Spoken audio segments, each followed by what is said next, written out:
And then I want to take a skill saw and get it ready for the cut. You will want to set the depth on your skill saw to a level to where the teeth are just barely sticking below the depth of the plywood that we're cutting. If it sticks down too far, you're taking a risk of having a kickback, and we don't want to do that. So for safety's sake, just have your teeth just barely clear the bottom of the plywood. I also want to make sure that I put on a pair of safety glasses,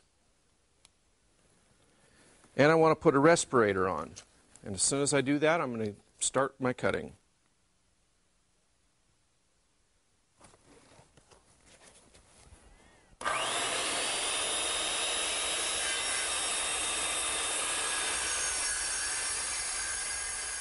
I have found that you can cut around a radius with a circular saw by lifting up on the back end of the saw and kind of attempting to scissor your way around the radius.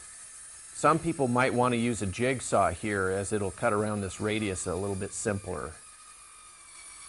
When you're cutting with a circular saw, be sure you cut to the outside of the line, and then we'll take our block plane and we'll hand plane it down to the line later.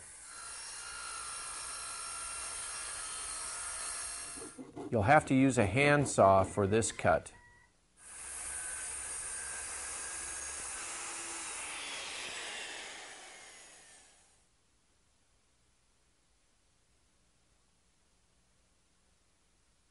Well, now I want to show you how to lay out the transom. And what I did was I used a base line as a factory edge on the bottom of my plywood panel. And with a framing square, I drew a center line perpendicular to that base line.